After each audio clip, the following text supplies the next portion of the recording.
Boa tarde, meninos. Hoje vamos trabalhar no nosso livro de produção de texto com a crônica argumentativa. Ora, crônica é um texto que é curto, poucos personagens, tempo reduzido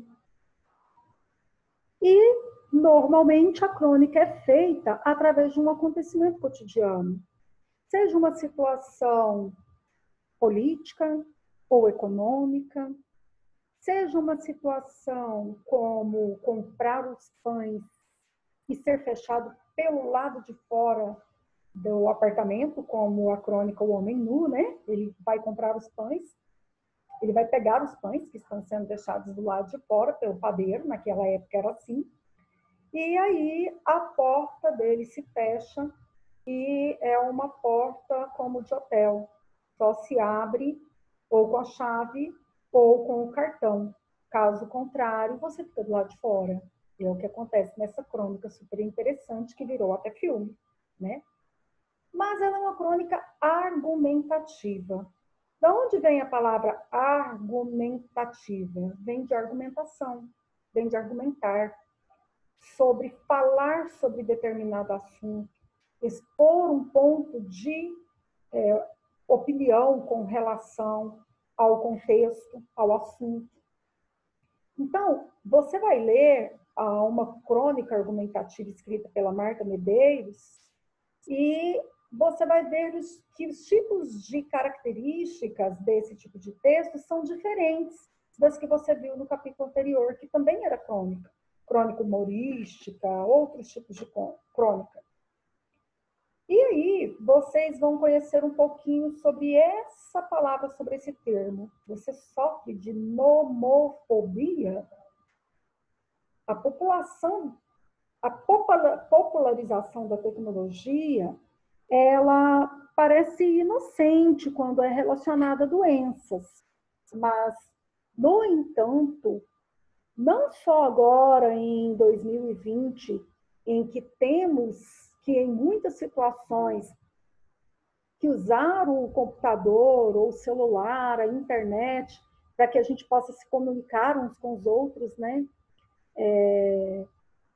Antigamente a gente ia passar uma tarde na casa da avó e poderia chegar lá e abraçá-la, enchê-la de beijo, comer biscoitos com ela. E hoje o máximo que a maioria faz é poder ver a vovó lá pela câmera do celular, né? Fazer uma ligação de vídeo. Nunca a internet esteve tão presente na vida das pessoas. Porém, muito antes de 2020, quando as pessoas não precisavam tanto do celular para assistir uma aula, porque as aulas eram presenciais, né?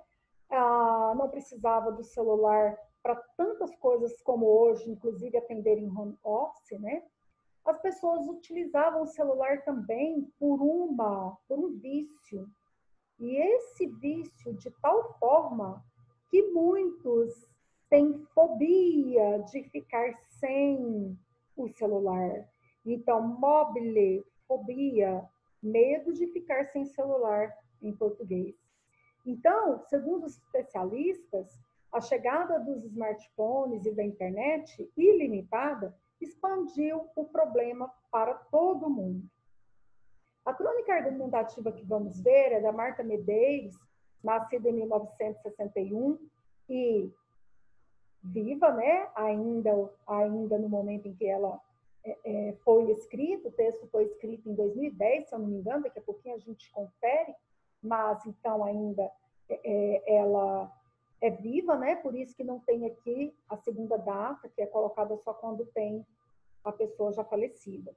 Ela, então, né, a nossa autora, ela nasceu em Porto Alegre, que é um estado do Rio Grande do Sul, e ela é formada em propaganda e publicidade. Atualmente trabalha como jornalista, né, na Zero Hora e no Globo. Ela tem outros textos gravados, feitos, né, escritos, lançados, inclusive um dos textos dela, que é de Van, foi adaptado para o teatro, cinema e televisão. Então, nós vamos ver esse texto, que é o Reinado do Celular. vocês vão fazer a leitura aí em casa, né? E vão observar que nesse texto ela está criticando o uso exagerado do celular, de tal forma que muitas pessoas passaram a ser reféns do celular e não o celular reféns delas, para que elas pudessem usá-las quando quisessem. O celular fez com que muitas pessoas, olha só, ficassem na palma da mão do próprio celular. As pessoas estão sendo reféns desses celulares. Então, na número 1, a autora apresenta sua opinião sobre o uso do celular. Você concorda ou discorda das ideias dela? Como eu disse, o texto foi escrito, olha só, em 2010, época que nós nem imaginávamos que passaríamos por uma pandemia.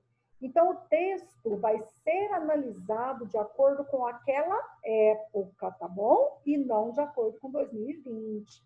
E sabemos das restrições, né? De encontrar com as pessoas, das restrições sobre sala de aula presencial, né? Então, a autora desta crônica apresenta sua opinião sobre o uso do celular. Você concorda ou discorda das ideias dela? Explique. Bom, espero que vocês entendam, né? Pensem a respeito do uso exagerado do celular. Esse uso exagerado, ele é sim uma atitude que prejudica as pessoas. As prejudicam porque muitas deixam de ter o convívio umas com as outras, porque muitas vezes as pessoas esquecem de olhar um no olho da outra, porque fica só na digitação ou só mandando, né, um áudio para o outro. E aí a comunicação ela deixa de ter aquela essência, aquele cuidado, aquela sensibilidade. 2. De acordo com o posicionamento da autora sobre o uso do celular nos dias de hoje, responda às questões a seguir. A. Para que deveria servir o celular? Deveria servir para fazer ligações necessárias em momentos em que não dá para esperar e não enquanto vício, o momento inteiro. Às vezes, assim, as pessoas estão dentro de casa e ao invés de levantar e ir lá conversar uma com a outra, mandam mensagens, né? Porque sabe que o filho estará ali no uso do celular, né? E vai escutar o que está sendo pedido. Mas veja só, muitas das vezes perde-se, inclusive, esse hábito da conversa, do olhar um no outro, nos olhos do outro, né? De sentir a sensibilidade do que é falado, do que é ouvido. B. Para que ela usa o celular? A autora usa o celular apenas para resolver pendências. 3. A autora cita o livro O Menino que Queria Ser Celular. De que forma a leitura desse livro motivou a escrita da crônica? O livro fez a autora perceber que as situações retratadas nele estão cada vez mais presentes no dia a dia das pessoas. É o vício do celular, né? O vício em celular, em usar o celular, o que a motivou a escrever sobre o assunto. 4. A autora afirma que o celular deixou de ser uma necessidade para virar uma ansiedade. O que você entende por essa afirmação?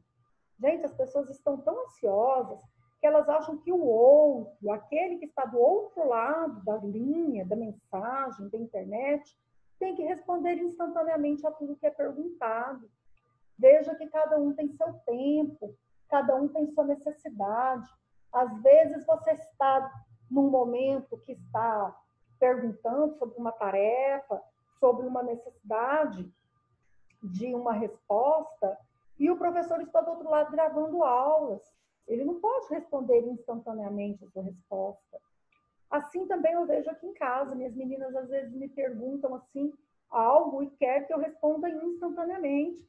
Se eu não responder naquele momento, logo grita para saber a resposta, logo manda um WhatsApp, um monte de ponto de interrogação. É necessário entender que o outro tem suas necessidades e que ele vai responder de acordo com o tempo dele. As pessoas não podem se tornar escravas do uso constante do celular. Há pessoas que só usam o banheiro para fazer o número 1, o número 2, se tiver com o celular na mão. Se não estiver com o celular na mão, não consegue fazer, né? Então, é necessário ter esse cuidado. 5. Por que a autora chama de rendida a pessoa que não consegue ficar sem usar o celular? Ela chama de rendida porque a pessoa se torna um escravo do celular, um refém do celular. É como se o celular dominasse a pessoa, manipulasse a pessoa, e não o inverso. O celular tem que ser refém das nossas necessidades, e não a gente refém do celular. 6. Releia o último parágrafo da crônica. O que a expressão botando muita gente na palma da mão sugere? Veja que ele diz assim: os celulares estão cada dia menores e mais fininhos, mas são eles que estão botando muita gente na palma da mão. Imagine um celular na sua mão. Agora imagine você na mão do celular, né? Você lá dentro do celular, pequenininho, um tamanho pequenininho. Se a gente não pensa, se a gente não age, se a gente não avalia o que está fazendo, a gente se torna refém dele e fica na palma da mão do celular. Meninos, por hoje só. Amanhã a gente continua.